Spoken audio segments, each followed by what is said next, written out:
اللہ اللہ اللہ اللہ والعاقبۃ للمتقین والصلاة والسلام علی اشرف الانبیاء والمرسلین اما بعد اعوذ باللہ من الشیطان الرجیم بسم اللہ الرحمن الرحیم یا ایہا الذین آمنوا اتقوا اللہ وابتغوا الیہ الوسیلہ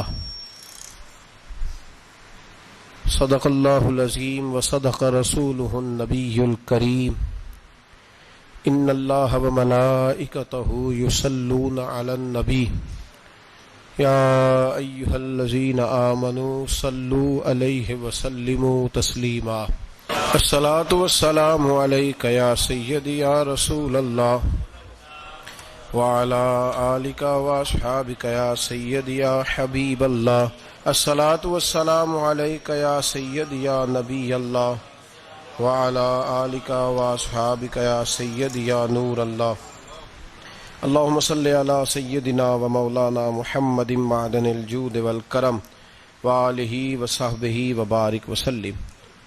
تمام تعریفیں اللہ تبارک و تعالی جل مجدہ الکریم کے لیے، ہر قسم کے درود و سلام نبی رحمت سید عالم صلی اللہ تعالی علیہ وسلم کی ذات والا صفات کے لیے حمد و صلات کے بعد سورۃ المائدہ کی آیت نمبر 35، یہ قرآن مجید کا چھٹا پارہ ہے۔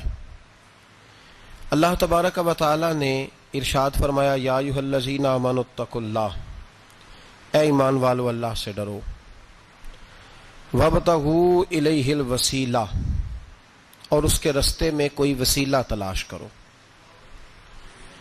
اس کے رستے میں کوئی وسیلہ تلاش کرو، اور وسیلہ تلاش کرنے کے بعد کیا کرو؟ وجاہدوا فی سبیلہ، پھر اس کے رستے میں جد و جہد کرو، لعلکم تفلحون، اس امید پر کہ تم فلاح پا جاؤ۔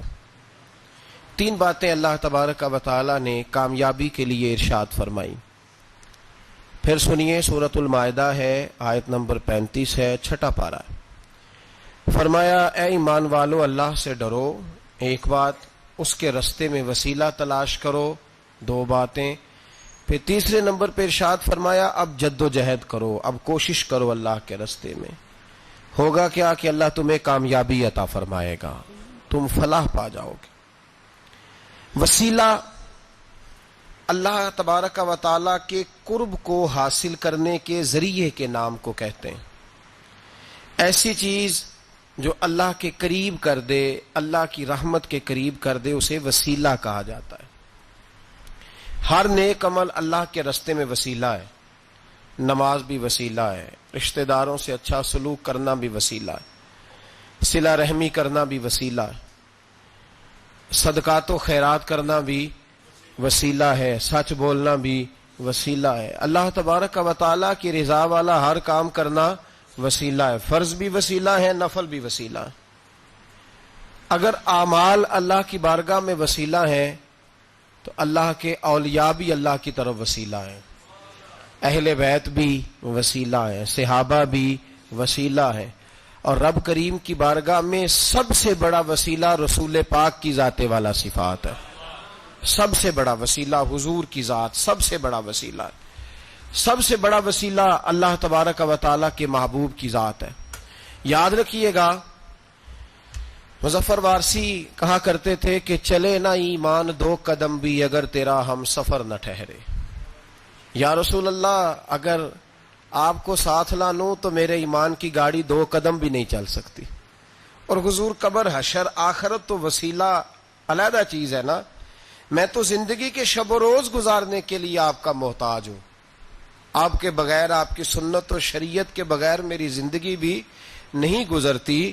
کہنے لگے چلے نہ ایمان دو قدم بھی اگر تیرا ہم سفر نہ ٹھہرے، اور تیرا وسیلہ دیا نہ جائے تو زندگی معتبر نہ ٹھہرے۔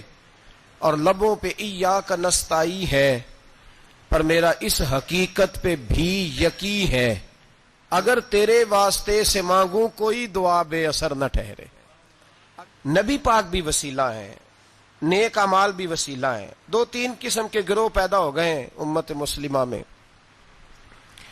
یہ وابتغوا الیہ الوسیلہ کے تحت شاہ ولی اللہ صاحب محدث دہلوی رحمۃ اللہ تعالی علیہ جو امت مسلمہ کے متفقہ امام ہیں، تمام مسالک جن کا احترام کرتے ہیں، شاہ ولی اللہ صاحب نے لکھا ہے کہ وابتغوا الیہ الوسیلہ سے مراد یہ ہے کہ اللہ فرماتا ہے اکیلے نہ آ جانا، کسی مرشد کامل کا دامن تھام کے آنا. ایسے اکیلا نہ آ جانا کہ تیرا کوئی وارث ہی نہ ہو، کسی کا دامن تھام. اب دو تین جماعتیں پیدا ہو گئیں. ایک سرے سے قائل ہی نہیں وسیلے کے، وہ کہتے ہیں جی نماز کا وسیلہ دے لو، روزے کا وسیلہ دے لو، حج کا وسیلہ دے لو، نبی پاک کا نہ دینا. وہ خدا کے بندو، نماز کا وسیلہ دینا درست ہے، میں نے شروع میں کہا کہ یہ بھی وسیلہ ہے، لیکن نماز پتہ نہیں قبول ہے کہ نہیں قبول. روزے کا وسیلہ دینا درست ہے پر پتہ نہیں وہ قبول ہے کہ نہیں. حج کا وسیلہ دینا حرج نہیں، دینا چاہیے، لیکن پتہ نہیں ہمارے حج ٹوٹے پھوٹے ہیں، قبول ہیں کہ اس رسول کا وسیلہ کیوں نہ دیں جو ہر حال میں اللہ کی بارگاہ میں قبول ہی ہے، ہر حال میں اللہ کی بارگاہ میں. بلکہ اعلیٰ حضرت فرماتے ہیں باخدا خدا کا یہی ہے در، نہیں اور کوئی مفر مکر، جو وہاں سے ہو یہیں آ کے ہو، جو یہاں نہیں تو وہاں نہیں. تو یاد رکھیے گا نبی پاک کا وسیلہ سب سے معتبر وسیلہ ہے. اب لوگ اس جھگڑے میں پڑ گئے اور جتنی جتنی تعلیم عام ہوتی جاتی ہے لوگ دروازے رسول سے دور ہوتے چلے جا رہے ہیں، بجائے اس کے کہ محبت رسول بڑھتی، نبی پاک کا قرب بڑھتا. اور ہم بھی بادشاہ لوگ ہیں، جس مرضی کی بات ہم سننی شروع کر دیتے ہیں. اور خدا کے بندو سنو، زندگی نبی پاک کے بغیر نہیں گزر رہی تو قبر حشر میں حضور کے بغیر کامیابی کیسے ہوگی؟ یاد رکھیں اور سمجھیں اس بات کو، اور اپنے عقیدے کو پہاڑ سے زیادہ تگڑا بنائیں. اس میں کوئی شک نہیں کہ نیک اعمال بھی وسیلہ ہیں، پر بھائی مجھے تو اپنی نماز پر اعتبار نہیں، اس لیے کہ میں خلوص سے پڑھتا ہی نہیں. کئی جگہوں پہ کمی محسوس ہوتی ہے، کئی جگہوں پہ نقص محسوس ہوتے ہیں. روزے رکھے ہیں، ہمیشہ سے رکھ رہے ہیں، لیکن کوئی ایسا مان اور بھروسہ نہیں کہ بخشوائیں گے. حج اللہ تبارک و تعالی توفیق دیتا ہے، ان لوگ جاتے ہیں، ہمیں بھی اللہ نے موقع دیا، ہم بھی گئے ہیں. دعا فرمائیں اللہ بار بار بلائے. لیکن گزارش یہ ہے میرے بھائی سمجھ لیں کہ یہ چیزیں ہمارے ہماری نظر میں کرتے ہیں، اللہ تبارک و تعالیٰ انہیں سبب رحمت بنائے گا، لیکن ہمیں اس پر کوئی مان، کوئی تکبر، ہاں اگر بھروسہ ہے تو ذات رسالت مآب پہ بھروسہ ہے، نہ تیگو تیر پہ تکیے، نہ خنجر پر، نہ بھالے پر. بھروسہ ہے تو ایک سادی سی کالی کملی والے پر، نبی پاک صلی اللہ علیہ وسلم کی ذات پر. اب لوگ خشک زندگی گزارنا چاہتے ہیں، خشک سی نماز، اور بس جی بس نماز روزہ سیدھا کرو، یہ ہمیں کہاں لگایا جا رہا ہے. ہم خود بھی آگے نہیں جانا چاہتے، حالانکہ ہم نے وسیلے بنائے ہوئے ہیں. کئی لوگوں نے ایم پی اے وسیلہ رکھا ہوا ہے، ایم این اے وسیلہ رکھا ہوا ہے، یار 15-20 وسیلہ رکھے ہوئے ہیں، بلکہ امیر لوگوں سے سلام دعا رکھی ہوئی ہے. کس لیے؟ روز دعوتیں پکتی ہیں ہوٹلوں میں، یہ سارے وسیلے ہم نے بنائے ہوئے ہیں. عجیب معاملہ ہے، دنیا داروں سے وسیلے ہیں لیکن رب کریم کے بندوں سے ہم نے تعلقات نہیں رکھے. مزارات پہ جانا، اولیاء کی بارگاہ میں جانا، رب کریم کے بندوں سے پیار کرنا، صحابہ سے محبت کرنا، اہل بیت سے پیار کرنا، نبی پاک پہ درود پڑھنا، دنیا داری کا ہمیں پتہ ہے ہم نے کیسے بیچ میں سے بچ کے نکلنا ہے، ہمیں کس چیز کی حاجت ہے. دعوت پہ بلانا ہے تو کس کس کو چھانٹی کر کے بلانا، یہ سارا ہمیں پتہ ہے. جب شادی ولیمے کے اور سالگرہ کے اور عقیقے کے کارڈ لکھے جا رہے ہوتے ہیں تو پتہ ہوتا ہے اس کو رہنے دو، اس کو آنے دو، اس کو مس کر دو، اس کے بغیر گزارا نہیں. ان وسیلوں کا سارا پتہ ہے. اللہ رسول کے وسیلے کی بات آتی ہے تو ہم بھی فتویٰ پوچھنے چلے جاتے ہیں، ہم بھی تفصیلات پوچھتے ہیں. ادھر ادھر نہ جا، یاد رکھ بغیر مصطفیٰ کے تیرا کوئی کام نہیں چل سکتا، بغیر نبی پاک کے تیری زندگی گزر سکتی، سوال ہی نہیں پیدا ہوتا. یہ وسیلہ ضائع نہ کر بیٹھنا، ایسے کسی کی بات میں نہ آ جانا. یہ ایمان ہے، یہ ایقان ہے، یہ لذت ہے، یہ حسن ہے، یہ سرمایہ ہے. کسی جگہ اس میں کوتاہی نہ کر لینا، ایک ذرہ برابر تیرے دل میں نقص نہ واقع ہو جائے. یاد رکھنا نیک اعمال بھی وسیلہ ہے. اللہ کرے کہ ہمارے عمل ایسے ہوں کہ اللہ کی بارگاہ میں قبول کیے جائیں. اللہ کرے کہ ہمارے عمل ایسے، اعمال کا وسیلہ دینا 100% جائز ہے، اس میں کوئی گنجائش نہیں. حدیث پاک سنیے، میرے رسول پاک سید عالم صلی اللہ علیہ وسلم نے فرمایا بنی اسرائیل کے 3 لوگ تھے، نیک آدمی تھے، سفر پہ جا رہے تھے تو بارش تیز آ گئی. صحیح بخاری کی حدیث ہے، تیز بارش آئی. ایک غار میں پناہ لی بارش سے بچنے کے لیے. اچانک طوفان آیا تو ایک پتھر لڑک کر غار کے منہ کے آگے گر گیا. اندھیرا چھا گیا اندر, اندھیرا, طوفان ہے, پریشانی ہے. میرے حبیب پاک علیہ السلام فرماتے ہیں جب اندھیرا دم گھٹنے لگا, اندھیرا ہونے لگا, پریشان ہونے لگے, ایک بولا, کہنے لگا اگر زندگی میں کوئی نیک کام کیا ہے تو اس کو یاد کر کے دعا مانگو, اللہ کرے ہم سے کوئی نیک کام ہو جائے. جو ہوتے ہیں اس میں بھی ریاکاری ہوتی ہے, اس میں بھی ملاوٹ ہوتی. کوئی نیک کیا ہے تو دعا مانگ لو. ایک نے ہاتھ اٹھائے اور دعا کیسے مانگی؟ اللہ اکبر. عرض کرنے لگا اے اللہ تو جانتا ہے میں نے بکریاں رکھی ہیں, میں دودھ دھو کے بیچتا ہوں, میرے بیٹے بھی ہیں, بیٹیاں بھی ہیں, اولاد بھی ہے, اور میرے پاس لوگ دودھ خریدنے بھی آیا کرتے تھے, پر اللہ میرے بوڑھے ماں باپ ہیں. میں نے اپنی زندگی کا طریقہ بنایا ہے جب تک ابا جی دودھ نہیں پیئیں گے کسی کو نہیں ملے گا, جب تک میری بوڑھی ماں کے لبوں سے دودھ نہیں لگے گا کسی کو نہیں ملے گا. اے اللہ وہ رات بھی تو جانتا ہوگا جب میں دیر سے آیا, دودھ دھویا تو ماں باپ سو چکے تھے. عرش کے مالک تو بھولا نہیں کرتا, تو بھولنے سے پاک ہے. میرے رب میں دودھ کا پیالہ لے کے ساری رات کھڑا رہا ماں باپ کے سرانے, نہ میں نے دودھ بیچا نہ میں نے بچوں کو دیا. آدھی رات کے بعد ان کی آنکھ کھلی, انہوں نے دودھ پیا. اے اللہ میری اماں بھی مجھ سے بڑی راضی ہوئی, میرا باپ بھی بڑا راضی ہوا. مالک اگر وہ عمل واقعی تجھے قبول ہے تو اس مصیبت سے نجات دے دے. میرے نبی پاک علیہ السلام فرماتے اس نے یہ وسیلہ دے کے دعا مانگی تو اللہ نے پتھر سرکا دیا. پہلے روشنی نہیں آ رہی تھی, اب روشنی آنی شروع ہو گئی. پتہ چلا جو زندگی میں روشنی چاہتا ہے وہ ماں باپ کی نوکری کرے, جو زندگی میں روشنی چاہتا ہے وہ ماں باپ کی بلے شاہ تو آسمانی اڈدیاں پھڑنا ہے, اور جڑا گھر بیٹھا انہوں پھڑیا ہی نہیں. ان کی نوکری کرو روشنی ملے گی. دوسرا بولا, اس نے کہا اے اللہ تجھے پتہ ہے میں نے کئی لوگ مزدوری پہ رکھے ہوئے ہیں. ایک شخص مزدوری کرتا تھا تو کچھ کلو کچھ سیر چاول, کچھ چاول اس کی مزدوری بنے. مثال دے کے سمجھاتا ہوں, 10,000 کے چاول اس کی مزدوری بن گئے. میں نے اس کو کہا مزدوری لے لے تو وہ ناراض ہو کے چلا گیا ناراض ہو کے. لیکن اے اللہ میں نے اس کا مال کھایا نہیں, میں نے مزدور کا حق رکھا نہیں. اے اللہ میں نے 10,000 علیحدہ کر دیا, وہ چاولوں کی قیمت میں نے علیحدہ کر دی. جب میں کاروبار کرتا تو میں نے اس کا پیسہ انویسٹ کر لیا, پھر اس پیسے سے میں کماتا رہا. ایک وقت آیا کہ زمانے بیت گئے, وہ 10,000 10 لاکھ یا یوں سمجھ لیں 10 کروڑ ہو گیا. کئی گائیں, کئی اونٹ, کئی پلاٹ آ گئے. اے اللہ کئی زمانے کے بعد وہ مزدور لوٹا اور کہنے لگا صاحب میں غریب ہو گیا ہوں, تنگ دستی آ گئی ہے, بوڑھا ہو گیا ہوں, وہ میرے پیسے تو دے دیں. تم اے اللہ میں بے ایمان نہیں ہوا, ایک رتی برابر بھی میرے دل میں میل نہیں آئی. میں نے کہا یہ اتنی درجن گائیں تیری, یہ اونٹ تیرے, یہ پلاٹ تیرے. وہ کہنے لگا تو مجھ سے مذاق کرتا ہے, میرے تو تھوڑے سے چاول تھے, یوں سمجھ لے 10,000 کے اور اتنا کچھ. میں نے کہا وہ تیرے پیسے تو ناراض ہو کے چلا گیا, میں نے ڈھونڈا تو ملا نہیں. وہ تیرے پیسے میں نے انویسٹ کیے تو آج یہ سارا سرمایہ اسی کا ہے. اے اللہ وہ بوڑھا مزدور جب اتنی گائیں ملی, اتنے اونٹ ملے, اتنے اسے پلاٹ ملے تو وہ روتا دعائیں دیتا گیا. اے اللہ اگر تجھے میرا وہ عمل قابل قبول ہے تو اس مصیبت سے نجات عطا فرما. میرے نبی پاک سید عالم صلی اللہ علیہ وسلم فرماتے پتھر تھوڑا اور ہٹ گیا. اب تیسرا بولا عمل کا وسیلہ دے کے, او بھائی کوئی عمل بچا کے رکھ, کچھ کر لے, کچھ زندگی میں اکٹھا کر لے.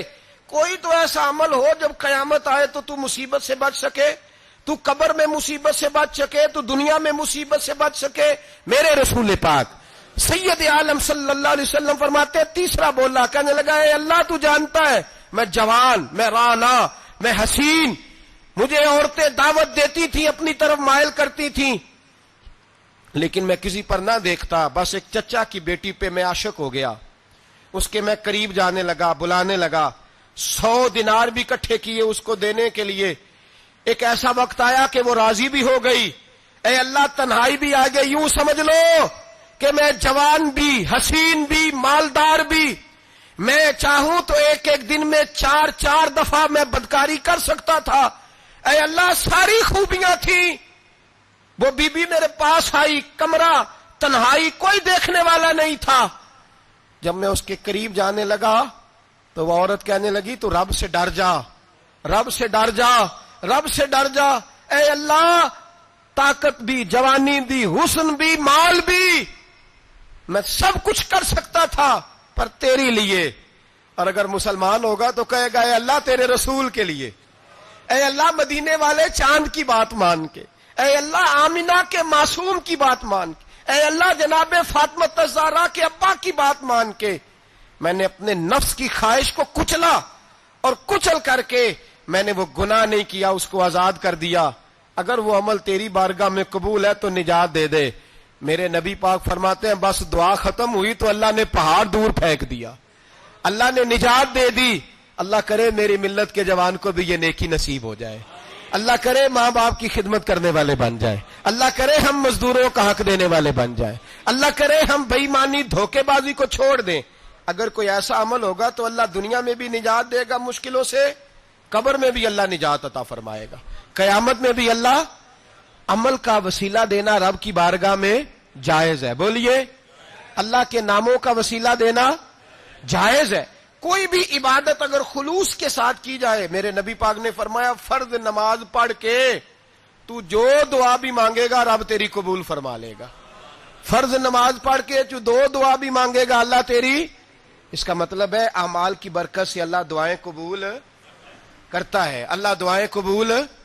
بس پھر وہی دعا کرتا ہوں اللہ ہمیں خلوص والے عمل کی توفیق عطا فرما. اچھا، اگر یہ والا وسیلہ جائز ہے تو بتائیے نبی پاک کا وسیلہ جائز نہیں؟ عمل میں تو کوئی کوتاہی ہو سکتی ہے لیکن حضور کی وجاہت میں کوئی کوتاہی ہو سکتی، نبی پاک کی رحمت میں کوئی کمی ہو سکتی. ادھر سنو، ایک پہلو ذرا گہرائی سے، ایک بات عقیدے کی اس کو یاد رکھنا، اللہ کو کوئی بندہ نا مجبور نہیں کر سکتا کہ ہم نے نبی پاک کو لا کے کھڑا کر دیا ہے تو اللہ مجبور نہیں ہو گیا. یہ سمجھ لیں، اللہ مجبور، ایک مجبور ہوتا ہے، ایک پیار ہوتا ہے. ان دونوں چیزوں میں اللہ کو اپنے رسول سے پیار ہے. نبی پاک فرماتے ہیں میں دعا کرنے گیا، اے اللہ میری امت پہ قحط نہ آئے. اللہ نے فرمایا حبیب نہیں آئے گا. اے اللہ میری امت کے چہرے نہ بدلیں، گناہ کریں تو مسخ نہ ہو، حبیب نہیں بدلیں گے. حضور فرماتے ہیں میں نے ہاتھ اٹھایا کہ اللہ یہ آپس میں لڑے نہ. توجہ کرنا جملوں پہ، اے اللہ یہ آپس میں لڑے نہ. اللہ یہ بھی کہہ سکتا تھا حبیب یہ نہیں قبول کرنی دعا. اللہ بے نیاز ہے نا، چاہے قبول کرے اور چاہے، توجہ کرو غور کرو بات پہ، اللہ چاہے تو قبول کرے چاہے تو. اے اللہ میری امت لڑے نہ، تو یہ نہیں فرمایا حبیب قبول نہیں کرتا، کہ محبوب یہ دعا مجھ سے مانگ ہی نہ. اے حبیب تو دعا مانگ، تو مانگے میں قبول نہ کروں، یہ ہو نہیں سکتا. اس طرح کر یہ دعا مجھ سے. نبی پاک نے منافقین کے لیے دعا کرنی چاہیے کہ اے اللہ، اے مولا تو مہربانی فرما، اے اللہ کرم فرما، منافقین کو بھی بخش دے. تو میرے رسول پاک علیہ السلام فرماتے ہیں رب کریم نے مجھے منع کیا، اے محبوب یہ والی دعا، یہ دعا ہی نہ مانگ. یہ دعا اللہ کو کوئی مجبور کر سکتا، لیکن اگر اللہ پیار کرے تو. بھائی دنیا داری کا چودھری صاحب کا، مولوی صاحب کا، پیر صاحب کا ایک عام مشہور مقولہ ہے، فلاں بندہ آ گیا تھا اس کو میں انکار نہیں کر سکتا تھا. کیوں جی؟ وہ بندوق لے کے آیا تھا، کر دینا تھا انکار. فلاں آدمی آ گیا تھا پھر میں اس کو انکار، اور فلاں بندے کو ساتھ لے آیا تھا اس کو انکار ہو سکتا؟ کیوں جی؟ دو باتیں ہوتی ہیں، یا پیار بڑا ہے یا عزت بڑی ہے. دو ہی باتیں ہیں، یا میں اس سے پیار بڑا کرتا ہوں یا میں اس کی. اللہ اپنے نبی سے پیار بھی بڑا کرتا ہے اور اپنے نبی کی عزت بھی بڑی فرماتا ہے. بس یہ سمجھ لیں بات. وسیلے کا معنی یہ ہے کہ اللہ اپنے نبی سے پیار کرتا ہے، اپنے محبوب کو اللہ بڑی عزت عطا فرماتا ہے. نبی پاک سید عالم صلی اللہ علیہ وسلم کے وسیلے کا یہ حال تھا کہ صحابہ ہر کام کے لیے دروازہ رسول پہ پہنچ جاتے تھے. پیاس لگی تو حضور کے پاس، بھوک لگی تو نبی پاک کے پاس. حضرت ابو ہریرہ کو حافظہ چاہیے تو نبی پاک کے پاس، کسی کو اولاد کی ضرورت ہے تو وہ رسول پاک کے پاس، کسی کو طاقت کی ضرورت ہے تو وہ بھی نبی پاک کے پاس. ہر آدمی جاتا تھا، انہیں پتا تھا دیتا خدا ہی ہے پر وسیلہ مصطفیٰ دیتا ہے صلی اللہ علیہ، اور حضور نے فرمایا انما انا قاسم، بخاری مسلم ہے، فرمایا میں تو بانٹنے والا ہوں، میں قاسم ہوں، میں قاسم ہوں، واللہ یؤتی، ہاں عطا کرنے والا اللہ ہے، میں قاسم ہوں اور دینے والا اللہ ہے۔ صحابہ ہمیشہ نبی پاک کے واسطے سے دعا مانگتے، انہیں پتا تھا اگر تیرے واسطے سے مانگوں تو کوئی دعا بے اثر نہ ٹھہرے۔ ترمذی شریف، ابن ماجہ، دیگر تمام کتب میں، امام احمد نے اپنی مسند میں نقل کیا، حضرت عثمان ابن حنیف کہتے ہیں میں نبی پاک کے پاس بیٹھا تھا تو ایک نابینا صحابی آئے، عرض کرنے لگے یا رسول اللہ صلی اللہ علیہ وسلم میں نابینا ہوں، میرے لیے دعا کریں اللہ مجھے آنکھیں عطا فرمائے، دعا کریں۔ اب حضور نے پتہ کیا کہا، نبی پاک نے فرمایا دو باتیں، یا تو صبر کر لے یا میں دعا کر دیتا ہوں، صبر کرے گا تو اللہ جنت دے گا، یا تو صبر کر لے یا میں۔ صحابی بڑے پیارے تھے، کہنے لگے یا رسول اللہ جنت تو اللہ اپنے فضل سے دے گا ہی، میں نے نہیں صبر کرنا، مجھے آنکھیں چاہیے، اور پھر یہاں آ کے صبر کروں، این خزانے کے پاس جا کے صبر کروں، حضور میں نہیں صبر کرتا، اب دعا کریں۔ تو نبی پاک نے دعا سکھائی، فرمایا دو نفل پڑھ جا کے اور دو نفل پڑھ کے میرے وسیلے سے دعا کر۔ کیا کر؟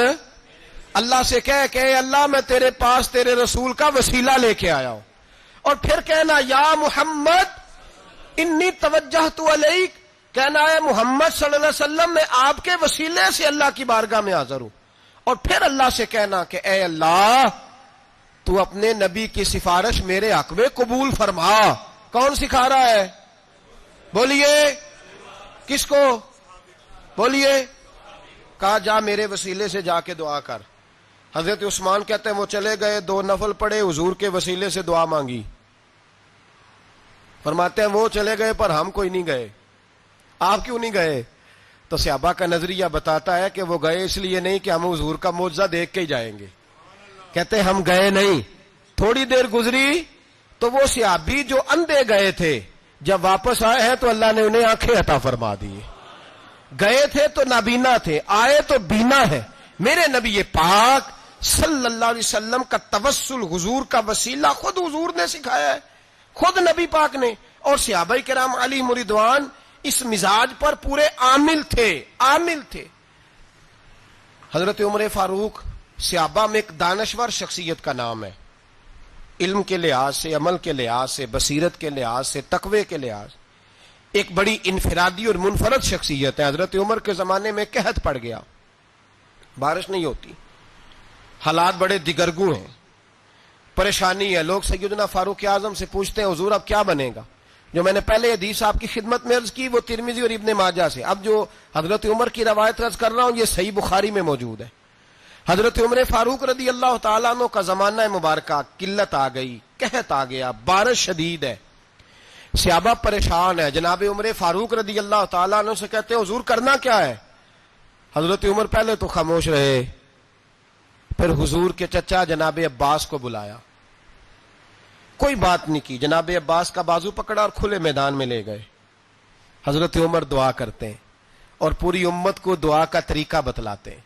حضرت عمر کہتے ہیں اگر قبول کرانی ہے تو یہ طریقہ اختیار کرو، اگر اللہ کی بارگاہ میں دعاؤں کو مستجاب کرانا ہے تو یہ رنگ ہے جو امت مسلمہ کو میں سکھا رہا ہوں۔ حضرت عمر نے جناب سیدنا عباس رضی اللہ تعالیٰ عنہ کو کھڑا کیا سامنے اور دعا فرمائی، اللہم انا نتوسل الیک بنبیک، اے اللہ ہم تیری بارگاہ میں تیرے نبی کے وسیلے سے دعا کرتے ہیں، فتسقینا، ہمیں بارش عطا فرما۔ ہمیں کس کے وسیلے سے؟ حضور۔ اور پھر کہا اللہم انا نتوسلک بام نبیک، اے اللہ ہم نے اپنے نبی کے چچا کے وسیلے سے بارش عطا فرما، اے اللہ ہمیں اپنے رسول کے چچا کے وسیلے سے، حضرت عباس کے وسیلے سے بارش دے۔ صحابہ کہتے ہیں جب ہم گئے تھے دعا مانگنے تو خشک سالی تھی، اور جب گھروں کو آ رہے تھے تو ہمارے کپڑے بارش سے بھیگ چکے تھے۔ اللہ نے بارش عطا کس کے وسیلے سے؟ حضرت عباس۔ اچھا یہ بات یہاں قابل غور ہے، حضرت عمر کے وسیلے سے بھی دعا ہو سکتی ہے، دعا سیدنا عمر فاروق کے وسیلے سے بھی، لیکن حضرت عمر رضی اللہ تعالیٰ عنہ نے نبی پاک کے چچا، چونکہ حضرت عباس جب آیا کرتے تھے تو حضور کھڑے ہو کے استقبال فرماتے تھے، آپ کو دیکھتا ہوں تو مجھے اپنے والد کی یاد آتی ہے، حضرت سیدنا عمر نے بتلایا کہ میں اس کو لے کے جا رہا ہوں جو نبی پاک کے زیادہ قریب ہے، جو حضور کے زیادہ قریب ہے، ان کے وسیلے سے دعا فرمائی۔ امت کو کیا درس دیا؟ فرمایا جو بھی حضور کے قریب ہو اس کے وسیلے سے دعا کرو، اللہ تمہیں آسانیاں نصیب فرمائے گا۔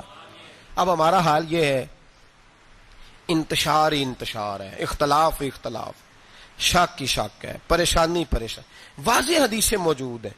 میں آج ایک صاحب کو پڑھ رہا تھا، پتہ نہیں لوگ کیوں پریشانی کا شکار ہیں، کیوں لوگ اس آزمائش کا شکار ہیں، کہتے ہیں جی وسیلہ نہیں دینا چاہیے، سیدھا سیدھا نیک عمل کرو۔ او میرے بھائی، میں نے کہا کہ اللہ کسی وسیلے کا محتاج، اللہ محتاج نہیں، لیکن اس کی عادت ہے وہ وسیلے کو پسند فرماتا ہے۔ باریک بات مشکل ہوتی ہے لیکن موٹی بات تو سمجھ میں آنی چاہیے نا۔ کوئی شخص ایسا ہے جسے اللہ نے بغیر ماں باپ کے وسیلے کے پیدا کر دیا ہو، حالانکہ اللہ پیدا کرنے پہ قادر، حضرت آدم کو کیا ہے نا، حضرت حوا کو، جناب عیسیٰ علیہ السلام کو بغیر باپ کے پیدا، لیکن یہ اس کی عادت، وہ جب پیدا کرتا ہے تو ماں باپ کے وسیلے سے پیدا کرتا ہے، پھر جب روزی دیتا ہے تو پھر بھی کسی نہ کسی، کیا اس نے حکم دے دیا؟ روزی کون دیتا ہے؟ تو اللہ کا یہ حکم ہے کہ کنڈی لگا کے اندر پنکھا چلا کے سوئے رہو، روزی پہنچ جائے گی۔ کہتا اٹھ، کوئی سبب پیدا کر، باہر نکل، محنت کر، وسیلہ بنا۔ جو آدمی کہتا ہے جی میں کپڑے سی بھی خود لیتا ہوں، استری بھی کر لیتا ہوں، دھو بھی لیتا ہوں، اس سے سوال یہ ہے کہ بنا بھی لیتے ہو؟ اس کا مطلب ہے اللہ نے بندوں کو بندوں کا محتاج، بندوں کے لیے بندوں کا وسیلہ اللہ نے رکھا ہے۔ ہماری یہ موٹی سی بات بھی عقل میں نہیں آتی، موٹی سی بات بھی، کہتا جی نہیں ڈائریکٹ، او خدا کے بندے تھوڑا غور کر، دیتا اللہ ہی ہے اور دے گا بھی اللہ ہی، لیکن جو ذرائع، جو وسیلے، جو سبب اللہ نے ہمارے لیے مقرر کیے ہیں، ہم اس سبب کا انکار کر سکتے؟ شفا کون دیتا ہے؟ دوائی لینے کس کے پاس جاتے ہو؟ تو آپ اس طرح کریں نا، چپ کر کے گھر بیٹھیں، تسبیح پڑھیں، یا شافی الامراض، یا شافی الامراض، او شفا دینے والے، او شفا دینے والے، سارا دن جی وظیفہ پڑھیں، شفا کون دے گا؟ تو وظیفہ پڑھو چپ کر کے، دوائی لینے کیوں گئے ہو؟ لیکن اللہ کے حبیب کا ہی فرمان ہے کہ بیمار ہو جاؤ تو دوائی بھی کھاؤ، پرہیز بھی کرو۔ یہ سارے فرمان ہمیں بتاتے ہیں کہ وسیلہ لینا، وسیلہ دینا، یہ تو اللہ تبارک و تعالیٰ کا طریقہ مبارکہ ہے۔ لوگ اتنی سی بات کو نہیں سمجھتے، اور قرآن نے واضح طور پہ کہہ دیا وَابْتَغُوا إِلَيْهِ الْوَسِيلَةَ، اور سورہ بقرہ گھر جا کے کھولنا، آیت نمبر 99، 80 اور 9، 99 آیت پڑھنا۔ کفار نے، یہودیوں نے نبی پاک کی علامتیں پڑھ لی تھی تورات، زبور اور انجیل میں۔ اللہ کا قرآن کہتا ہے وَكَانُوا مِن قَبْلُ يَسْتَفْتِحُونَ عَلَى الَّذِينَ كَفَرُوا، فرمایا جب میرے نبی نہیں آئے تھے تو یہ یہودی میرے رسول کے وسیلے سے اللہ سے فتح مانگا کرتے تھے، اور جب یہ رسول کا وسیلہ دیتے تھے تو اللہ انہیں فتح عطا فرماتا تھا۔ امام حاکم نے مستدرک میں لکھا ہے، اور امام حاکم انہی شرطوں پر حدیثیں بیان کرتے ہیں جن شرطوں پر امام بخاری اور مسلم بیان کرتے ہیں۔ امام حاکم کہتے ہیں کہ نبی پاک صلی اللہ تعالی علیہ وآلہ وسلم کے وسیلے سے ہر چیز اللہ عطا کرتا ہے۔ جناب آدم علیہ السلام زمین پہ تشریف لائے تو 300 سال نگاہ اٹھا کے آسمان کی طرف نہیں دیکھا، شرم آتی ہے مجھ سے غلطی ہو گئی، اور پھر روتے رہے 300 سال۔ پھر اللہ فرماتے فَتَلَقَّى آدَمُ مِن رَبِّهِ کلمات، پھر اللہ نے جناب آدم کو کچھ کلمے سکھائے جس کی برکت سے توبہ قبول کی۔ وہ کلمے کیا تھے؟ امام حاکم فرماتے ہیں وہ کلمے یہ تھے کہ جناب آدم کے دل میں اللہ نے ایک دن بات ڈالی، خود بات ڈالی اللہ نے دل میں۔ حضرت آدم کہنے لگے اے اللہ، جب میں نے آنکھ کھول لی تھی تو جنت کے دروازے پہ میں نے لکھا ہوا دیکھا تھا لا الہ الا اللہ محمد الرسول اللہ صلی اللہ علیہ، جنت کے ہر پتے پر، درخت پر میں نے لکھا دیکھا تھا لا الہ الا اللہ محمد الرسول اللہ۔ تو جناب آدم کہنے لگے اے اللہ، وہ جو رسول جن کا نام تو نے جگہ جگہ لکھا ہے ان کے وسیلے سے ہی میری توبہ قبول فرما۔ تو رب کریم نے فرمایا اچھا حبیب کی بات کرتے ہو، چلو آدم فتاب علیہ انہ هو التواب الرحیم، جا میں نے تیری توبہ قبول کی، میں ہوئی بڑا مہربان، میں ہوئی بڑی توبہ قبول کرنے والا۔ شیخ سعدی فرمایا کرتے تھے اگر تیرے باپ کی توبہ، جناب آدم کی توبہ مصطفیٰ کے وسیلے سے قبول ہوتی ہے، تو کیوں انکاری ہو گیا ہے؟ تو کیوں انکاری ہو گیا؟ کیوں نہیں حضور کا وسیلہ مانگتا؟ میرے نبی پاک سید عالم صلی اللہ تعالی علیہ، لوگ بڑی ڈھٹائی سے انکار کرتے ہیں، بڑی دلیری سے انکار کرتے ہیں۔ او خدا کے بندو، یہ وسیلہ تو بڑا ضروری ہے، یہ وسیلہ تو بڑا قیمتی ہے۔ میرے نبی پاک صلی اللہ تعالی علیہ وآلہ وسلم نے خود یہ وسیلہ سکھایا۔ صحابہ اس کے قائل تھے۔ حضرت عائشہ صدیقہ کے پاس لوگ آئے، آ کے عرض کیا، اے اماں جی بارش نہیں ہوتی، قحط پڑ گیا ہے۔ اس بات کو نا ذرا دل کی گہرائیوں سے سننا۔ مسجد نبوی ہے، مسجد نبوی کے ساتھ ادھر دیکھیے گا ذرا، یہ مسجد ہے، مسجد کے ساتھ حضور کی قبر ہے، ساتھ حضرت عائشہ کا حجرہ ہے۔ پہلے حضرت عائشہ، پھر حضور کا روزہ، پھر آگے بولتے جائیے آگے کیا ہے؟ چاہیے تھا نا سیدھے مسجد جاتے۔ حضرت عائشہ کے پاس آئے، توجہ کرنا میری بات، کہا اماں جی بارش نہیں ہوتی، کیا کریں؟ اماں جی نے مسجد نہیں بھیجا، کہنے لگی اس طرح کرو، حضور کے دروازے پہ جاؤ اور جا کے نا نبی پاک جہاں دفن ہے وہاں تھوڑی سی نا جو حضور کے سر والی جگہ ہے نا قبر پہ، وہ چھت تھوڑی سی کھول دو، چھت کھول دو۔ صحابہ کہتے ہم گئے جہاں حضور کی قبر انور تھی، حضور آرام فرماتے، سرانے والی سائڈ سے تھوڑی سی چھت کھولی، ابھی کھولی تھی اللہ نے فوراً بارش عطا فرما دی، فوراً۔ کہتے ہیں جب بارش ہوئی تو ہم مسجد میں شکرانے کے نفل پڑھنے چلے گئے، حضرت عائشہ کے وسیلے پہ، روضہ رسول پہ، اور روضہ رسول کے وسیلے سے اللہ کی یہ طریقہ تو ہمیں صحابہ سکھا رہے ہیں۔ خدا خدا کا یہی ہے در، نہیں اور کوئی مفر مکر، جو وہاں سے ہو یہیں آ کے ہو، جو یہاں نہیں تو وہاں نہیں۔ صحابہ تو دروازے رسول پہ جا رہے ہیں، ایک بار نہیں بار بار جا رہے ہیں، تو اکڑ کے پھر رہا ہے، اکڑ کے پھر رہا ہے۔ بڑی ضروری ہے یہ بات کرنی، بڑی ضروری، اور یہ بات آپ کے لیے سیکھنی۔ ذرا غور کریں، شیطان کی غلطی کیا ہے پتہ ہے آپ کو؟ اللہ کو نہیں مانتا تھا۔ شیطان کی غلطی کیا تھی؟ بولے کس کو؟ ہے لا الہ الا اللہ کو نہیں مانتا تھا، اللہ کو نہیں مانتا تھا۔ نہیں تو پتہ ہی نہیں نہ اس گل دا، اور میں تمہیں اگر پوچھا نا اج دی خبر کی یہ تازی تو تمہیں پتہ ہے، اور بھائی اس کو بھی سمجھیں، یہ عقیدہ ہے، یہ ایمان ہے، میری منت ہے، اس کو سمجھ لو، یہ کام آئے گا۔ یہاں عجیب رٹا ہے، یہاں لوگ معاذ اللہ تبارک و تعالی اللہ کا نام لے کے در رسول سے دور کر رہے ہیں۔ بہت بڑا دھوکہ ہے، بہت بڑی زیادتی ہے، امت کے دلوں پر خنجر چلتا ہے، اور میرا تو کلیجہ پھٹتا ہے جب میں ایسی تحریریں پڑھتا اور سنتا۔ یار تو کیا بیان کر رہا ہے؟ ڈر اللہ سے مرنا نہیں، نبی پاک کو منہ نہیں دکھانا، تو کیا کر رہا ہے؟ بتا نا شیطان کی غلطی کیا تھی؟ وہ تو صاف ستھری بات کر رہا تھا، یا اللہ ایک نہیں تو لاکھ سجدہ کرا میں تجھے کرتا ہوں۔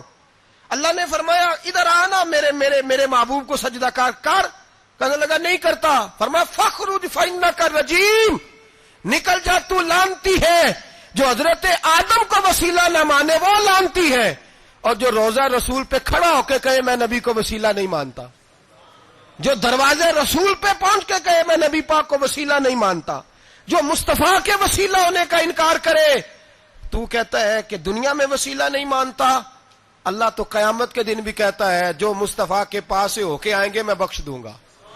شفاعتی لآل الکبائر من امتی، حضور فرماتے ہیں موٹے موٹے گناہ گار آتے جائیں گے، کالی کملی کے نیچے چھپاتا جاؤں گا، جنت میں بھیجتا جاؤں گا۔ وہاں قیامت میں تیری معافی نہیں ہو رہی، تو یہاں نہیں مان رہا۔ بریلی کے امام فرماتے ہیں آج لے ان کی پناہ، آج مدد مانگ ان سے، کل نہ مانیں گے قیامت میں اگر۔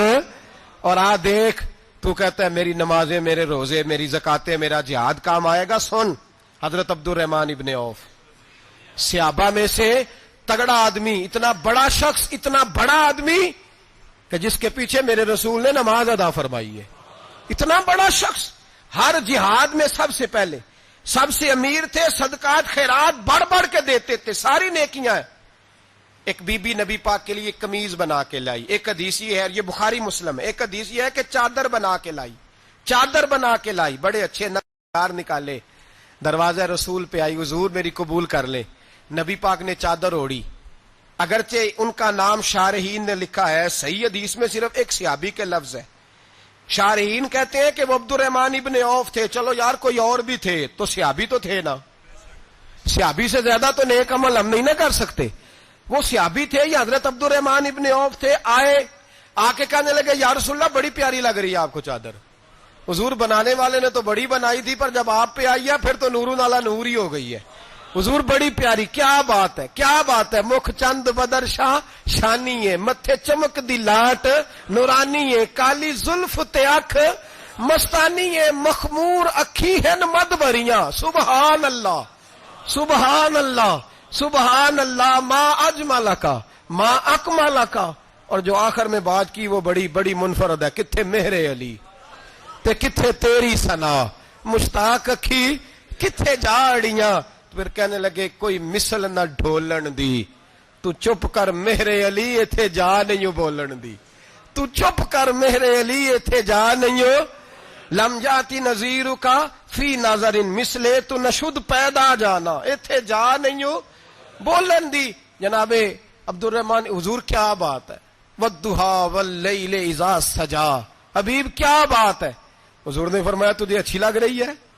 کہا حضور بڑی اچھی لگ رہی ہے. قربان جاؤں، کون دیتا ہے دینے کو منہ چاہیے، دینے والا ہے سچا ہمارا نبی. حضور نے فوراً چادر اتاری. کہا عبد الرحمن لے لو. دے کے حضور چلے گئے. صحابہ گرد کٹھے ہوئے. محفل کا رنگ ہی بدل گیا. تھوڑی دیر پہلے مسکراہٹ تھی. ایک صحابی غصے سے بولے، کہنے لگے عبد الرحمن یار تو تگڑا بندہ ہے، تو چاہے تو ابھی باہر جا کے 100 چادر اس طرح کی خریدے. حضور تو کسی کی قبول ہی نہیں کرتے، بڑی مشکل سے کسی کی چیز لیتے ہیں، غریب کا خیال رکھتے ہیں. حضور نے قبول کر لی تھی تو عجیب آدمی ہے، تو نے مانگ لی، یہ خیال نہیں آیا. پہلے مسکراہٹیں تھیں جب حضور اور جناب عبد الرحمن، اب سنجیدگی آئی. اب سنجیدگی کے فوراً بعد جب صحابی نے سوال کیا تو محفل میں آنسو آ گئے. حضرت عبد الرحمن رو پڑے. نمازیں بھی ہیں، جہاد بھی ہے، پر فخر نہیں کسی بات پہ، رو پڑے. کہنے لگے او بیلیا تیرا کیا خیال ہے، میں نے اوڑھنے کے لیے لی ہے، پہننے کے لیے لی ہے؟ فرمانے لگے نہیں، اللہ کی عزت کی قسم میں نے تو اس لیے لی ہے جب مروں گا تو گھر والوں کو کہوں گا مجھے نبی پاک کی چادر میں کفن دینا. اٹھانا بخاری پڑھنا، حضور کی چادر میں کفن دینا، اس لیے کہ مجھے پتا ہے جب مصطفیٰ کی چادر اوڑھ کے جاؤں گا تو اللہ بے حساب ہی بخشش فرما دے گا. تو نبی پاک کے وسیلے کا قائل نہیں، یہاں چادر کی بات ہو رہی ہے.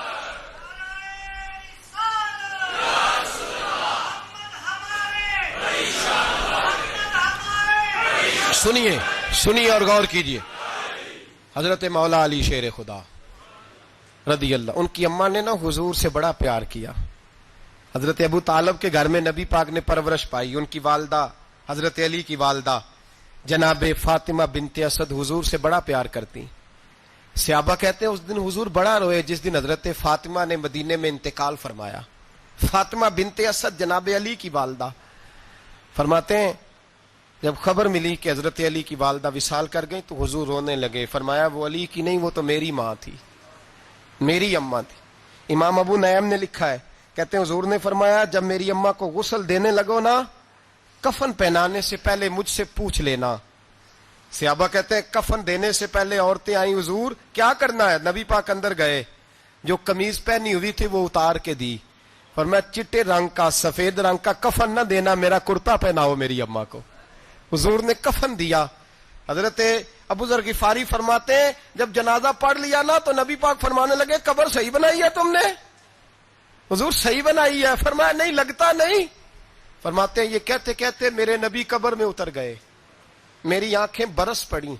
میں نے کہا علی کی اماں رب تجھ سے کیا حساب لے گا، ساری رحمتیں تو پہلی تیری قبر میں آ گئی. عشق سرکار کی ایک شمع جلا لو دل میں، بعد مرنے کے قبر میں بھی اجالا ہوگا. نبی پاک قبر میں لیٹے پھر بیٹھے. فرمایا صحیح ہے قبر. پھر میرے نبی پاک نے دفن کیا ان کو. پھر دیر تک دعا کرتے رہے اور رو کے فرمانے لگے اے اللہ اپنے نبیوں کے وسیلے سے اور میرے وسیلے سے میری اماں کی قبر روشن کر دے. حضرت ابو ذر فرماتے ہیں کسی کا دل نہیں کرتا اس کی ماں مرے، آج میرا دل کرتا تھا کاش میری مر جاتی، یہ فضیلت میری اماں کو نصیب ہوتی. سیدنا ابو ذر فرماتے جب حضور رخصت ہونے لگے تو میں قریب گیا، میں نے کہا حبیبہ ذرا یہ رنگ مجھے بھی سمجھائیں. تو حضور نے فرمایا میں نے اپنا کرتا اس لیے پہنایا ہے کہ جب میرا کرتا فاطمہ بنت اسد کو پہنایا جائے گا تو اس کے توسل سے اللہ انہیں جنت کا جوڑا عطا فرمائے گا. اور قبر میں اس لیے اترا ہوں کہ جب میں قبر میں اترا ہوں تو اب میری اماں کی قبر تنگ نہیں ہوگی، بلکہ اللہ میری برکت سے کشادگی عطا فرما دے گا۔ پسے مردن فرشتوں نے جو تلاشی لی تو کیا نکلا، فقط ایک دل کے گوشے سے خیال مصطفیٰ نکلا۔